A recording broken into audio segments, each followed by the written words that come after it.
ସ୍କନ୍ଦ ପୁରାଣର ବର୍ଣ୍ଣନା ଅନୁସାରେ ଯୁଗମାନଙ୍କ ଭିତରେ ଶ୍ରେଷ୍ଠ ହେଉଛି ସତ୍ୟଯୁଗ, ନଦୀମାନଙ୍କ ଭିତରେ ଶ୍ରେଷ୍ଠ ଗଙ୍ଗା ନଦୀ, ଶାସ୍ତ୍ରମାନଙ୍କ ଭିତରେ ଶ୍ରେଷ୍ଠ ହେଉଛନ୍ତି ବେଦ ଏବଂ ମାସମାନଙ୍କ ଭିତରେ ଶ୍ରେଷ୍ଠ ହେଉଛି ଦାମୋଦର ମାସ ଅର୍ଥାତ୍ ଏହି କାର୍ତ୍ତିକ ମାସ। ଏହି କାର୍ତ୍ତିକ ମାସଟି ଦାମୋଦର ବିଷ୍ଣୁଙ୍କର ଅତି ପ୍ରିୟ ମାସ। ଏହା ସହିତ ପଦ୍ମପୁରାଣର ଉତ୍ତରାଖଣ୍ଡର 112ତମ ଅଧ୍ୟାୟର ତୃତୀୟ ଶ୍ଲୋକରେ ବର୍ଣ୍ଣନା ଅଛି ବିଷ୍ଣୁ ଭଗବାନଙ୍କୁ କ'ଣ କ'ଣ ଅତି ପ୍ରିୟ।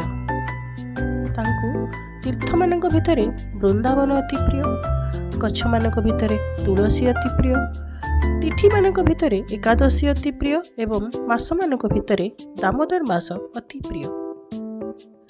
ପଦ୍ମପୁରାଣରେ ଭଗବାନ ମହାଦେବ ଶଙ୍କର ନାରଦ ମୁନିଙ୍କୁ କହୁଛନ୍ତି, ଭକ୍ତିର 64ଟି ଅଙ୍ଗମାନଙ୍କ ଭିତରୁ ଅନ୍ୟତମ ହେଉଛି କାର୍ତ୍ତିକ ବ୍ରତ ପାଳନ। ଏହି ଦାମୋଦର ମାସ ରାଧାଙ୍କର ଅତି ପ୍ରିୟ।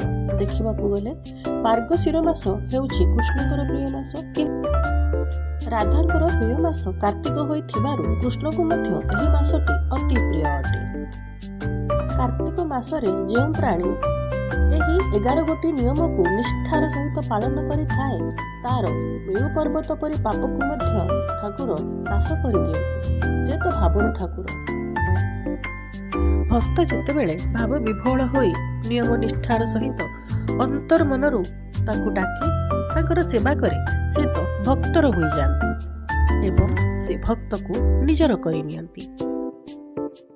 ତାହେଲେ ଆସନ୍ତୁ ଏବେ ଆମେ ଚର୍ଚ୍ଚା କରିବା ଏହି 11 ଗୋଟି ନିଷ୍ଠା ଗୁଡ଼ିକ କ'ଣ କ'ଣ କଲେ ଆମେ ଭଗବତ ପ୍ରାପ୍ତ ହୋଇପାରିବା, ଭଗବାନଙ୍କୁ ନିଜର କରିପାରିବା। ପ୍ରଥମ ନିଷ୍ଠା, ବ୍ରହ୍ମ ମୁହୂର୍ତ୍ତରୁ ଶଯ୍ୟା ତ୍ୟାଗ କରି ସ୍ନାନ କରିବା, ତାପରେ ବୃନ୍ଦାବତୀଙ୍କୁ ଜଳ ଦେଇ ଦୀପଦାନ କରିବା। ତତ୍ପଶ୍ଚାତ ଘରେ ରାଧାକୃଷ୍ଣ, ଜଗନ୍ନାଥ, ବିଷ୍ଣୁ ଯାହାଙ୍କର ବି ଫଟୋଚିତ୍ର କିମ୍ବା ବିଗ୍ରହ ଅଛି ତାଙ୍କୁ ଦୀପଦାନ କରିବା।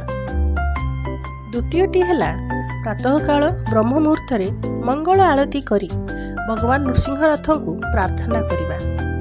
ଏହା କଲେ ଭକ୍ତ ଅନନ୍ତ ତପସ୍ୟାର ଫଳ ଲାଭ କରିଥାଏ, ଭୌତିକ ସଂସାରରୁ ମୁକ୍ତି ପାଇପାରେ, ସବୁଠାରୁ ବଳି ସେ ଭଗବାନଙ୍କର ପ୍ରେମ ଲାଭ କରେ। ଏହି ଧାରାରେ ତୃତୀୟ କାର୍ଯ୍ୟଟି ହେଲା ନିଷ୍ଠାର ସହକାରେ ହରିନାମ ଜପ କରିବା। ଏହି କଳିଯୁଗରେ ଏହା ହିଁ ହେଉଛି ସର୍ବଶ୍ରେଷ୍ଠ ଉପାୟ। ସୁତରାଂ ହରିନାମ ଜପ କରି ଆମେ ଠାକୁରଙ୍କ ଆଶୀର୍ବାଦ ଲାଭ କରି ପ୍ରତ୍ୟେକ ପାପରୁ ମୁକ୍ତ ହେବା ପାଇଁ ଚେଷ୍ଟା କରିବାଟା ଆବଶ୍ୟକ। ଚତୁର୍ଥ କାର୍ଯ୍ୟଟି ହେଲା ହରିନାମ ସଂକୀର୍ତ୍ତନ। ହରେ ରାମ ରାମ ରାମ ହରେ ହରେ, ହରେ କୃଷ୍ଣ କୃଷ୍ଣ କୃଷ୍ଣ ହରେ ହରେ। ଏହି କୀର୍ତ୍ତନଟି ଗାଇ ଆମେ ଠାକୁରଙ୍କର ନିକଟତର ହେବା ପାଇଁ ଚେଷ୍ଟା କରିବାଟା ଉଚିତ। କାର୍ଯ୍ୟଟି ହେଲା ଭାଗବତ ପାଠ।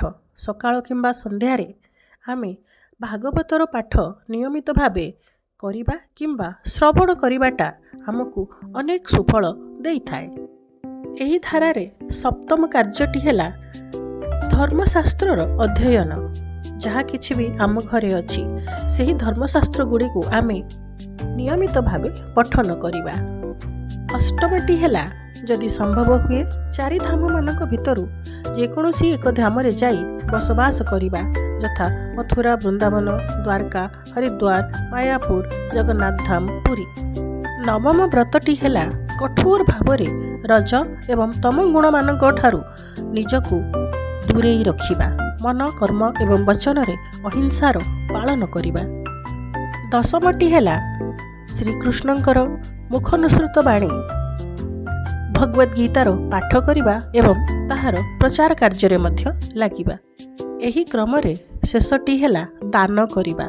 ଯେକୌଣସି ବୈଷ୍ଣବ, ଦିନହୀନ କିମ୍ବା କ୍ଷୁଧାର୍ଥକୁ ଭୋଜନ ଦାନ କରିବା, ଦୀପଦାନ କରିବା, ଆମେ ମନ୍ଦିରରେ ଯାଇ ଶ୍ରମଦାନ କରିପାରିବା, ଗାଈ ଅନ୍ୟାନ୍ୟ ପଶୁମାନଙ୍କର ସେବା କରିପାରିବା। ପଦ୍ମପୁରାଣରେ କୁହାଯାଇଛି ଯେଉଁମାନେ ବୈଷ୍ଣବମାନଙ୍କର ସେବା କରନ୍ତି ସେମାନଙ୍କୁ ଯମଲୋକର ଭୟାବହତାର ସମ୍ମୁଖୀନ ହେବାକୁ ପଡ଼େ ନାହିଁ। ଏହି ମାସରେ ପ୍ରତ୍ୟେକ ବୈଷ୍ଣବ ନିଜ ଘରେ ଯଶୋଦା ମାତା ରାଧା ଦାମୋଦରଙ୍କ ଚିତ୍ରକୁ ସମ୍ମୁଖରେ ରଖି ତାଙ୍କ ଧ୍ୟାନରେ ନିଜକୁ ନିୟୋଜିତ କରିବାଟା ହିଁ ସାର। ଶେଷରେ ଅନୁରୋଧ, ଭିଡ଼ିଓଟି ଯଦି ପସନ୍ଦ ହୁଏ ତାହେଲେ ଲାଇକ୍ କରିବେ, ସବସ୍କ୍ରାଇବ୍ କରିବେ। ଯଦି ଭଲ ନ ଲାଗେ ତାହେଲେ ଡିସଲାଇକ୍ ମଧ୍ୟ କରିପାରନ୍ତି। ଜୟ ଜଗନ୍ନାଥ। ସମସ୍ତ ବିଷ୍ଣୁ ଭକ୍ତ ବୃନ୍ଦଙ୍କର ଜୟ ହଉ।